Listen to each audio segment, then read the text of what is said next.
ఇప్పుడు ఒక జర్నలిస్ట్గా చాలా విశాల దృక్పథం నుంచి ప్రపంచాన్ని చూస్తారు, సమాజాన్ని చూస్తారు. గత 10 ఏళ్లలో తీసుకున్న నిర్ణయాలతోటి ఇది ఇట్లా పోతుంది, ఇది వినాశనం అవుతుంది అనేది మీకు కొంచెం కాన్షియస్ ఉంటుంది.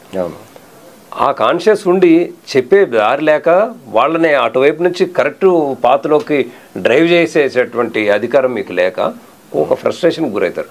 ఆ ఫ్రస్ట్రేషన్ నుంచి వచ్చిందేనా ఈ కేసీఆర్ వాడుతున్న భాషను కూడా మల్లన్న వాడడం, ఒక డ్రామా రావనో లేకపోతే పాతాళ పోసేట? సార్ నేను ఏది ఉత్తగానే వాడలేదు సార్, ఏది ఆలోచించకుండా వాడలేదు. అంటే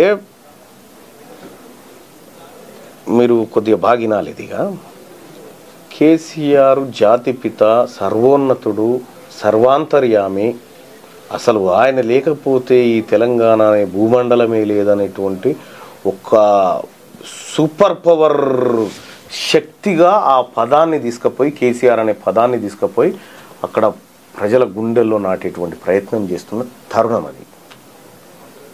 దాన్ని దెబ్బగొట్టడం కోసం వీళ్ళు సూపర్ పవర్ కాదు, సూపర్ జోకర్లు అనేటువంటి విధంగా వాళ్ళ పేర్లకు ఆల్టర్నేట్ పేర్లు వీళ్ళు బట్టి హౌలగాలు గదరాబాయి అనేటువంటి అత్యంత కిందికి తీసుకొచ్చి వాళ్ళ పేర్లు చెప్పడం వల్ల ప్రజల్లో ఇతను సూపర్ పవర్ కాదు అనేటువంటి అంశాన్ని తీసుకుపోవడానికి నేను చేసిన ప్రయత్నమే.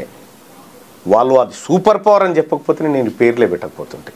అంటే అసలు super power public super power అయితే అసలు అతన్ని చూడడానికి కూడా తెలంగాణ ప్రజలకు అర్హత లేదనేటువంటి పరిస్థితి క్రియేట్ చేసినారు. అది కేసీఆర్ని ఎట్లా చూస్తావా నువ్వు, తప్పు కదా, అంత గొప్ప వ్యక్తిని మనం చూడొచ్చా, ఎంత పొరపాటు అనేటువంటి వాతావరణం ఉంది. వట్టిదేరా నాయన ఇది అని చెప్పి, అంటే అంత బలమైనటువంటి వ్యక్తిని అత్యంత బలహీనమైనటువంటి పదార్థంతో కంపేర్ చేసినప్పుడు ఇతని పైన ప్రజలకు ఉండేటువంటి ఒపీనియన్ డిస్ట్రాయ్ అవుతుంది. నేను వాడినవి, నేను పెట్టిన పేర్లు కూడా సూపర్ పవర్ అనేటువంటి వ్యక్తికి బాతాల పురుషుడు కేవలం దానికి అనేకమైన ఉదాహరణలు ఇస్తూ కేటీ రామారావు, కేటీఆర్, రామన్న, రామ్ సార్ అనే కాడి నుంచి డ్రామారావు అనే దాకా తెచ్చిన.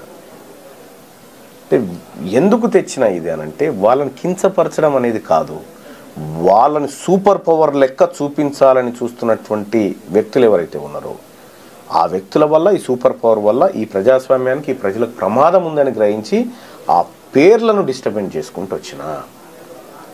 ఆ టైంలో వాళ్ళ క్యారెక్టర్ని కొంచెం నేనేదో కించపరుస్తున్నా అనే ఫీలింగో, లేకపోతే ఫస్ట్ టైం నేను ఈ టర్మ్ని కాయిన్ చేస్తున్నా, రియాక్షన్ ఎట్లా వస్తుందో వాళ్ళ మనుషుల నుంచి అనేటటువంటి ఫీలింగ్ రాలేదా? అంటే రియాక్షన్, నేను అసలు రియాక్షన్ గురించి వాస్తవానికి ఏంటంటే నేను చేసిన పనికి వెనక్కి తిరిగి రిజల్ట్ చూసుకోండి సార్. నా అంతరాత్మ చెప్పింది నేను చేసేసిన అంతేగా.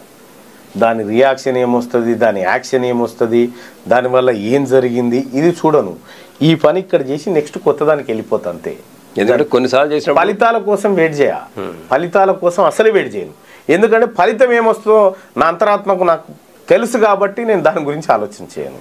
సో కాబట్టి నేను రియాక్షన్స్ కోసం ఎప్పుడు వెయిట్ చేయను కూడా. ఇది కొన్నిసార్లు మహిళలు ఉంటారు, మహిళలు కూడా ఇప్పుడు కవితకు మీరు ఇంకో పేరుతో పిలుస్తున్నారు.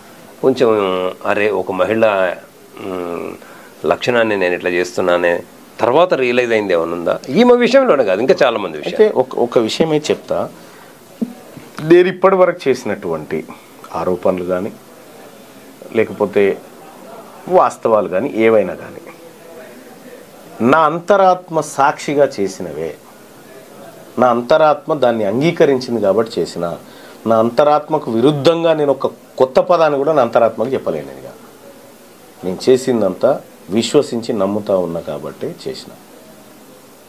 ప్రాయచిత్తం, పశ్చాత్తాపం లాంటి నేను కాదు, పడాల్సింది వాళ్ళు.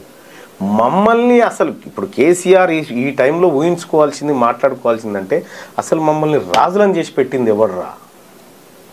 మమ్మల్ని ప్రజలకు అందకుండా అంతా ఎత్తుకు తీసుకుపోయినటువంటి దుర్మార్గుడు ఎవడరా అని ఫస్ట్ వాని తల నరకాలి ఆయన.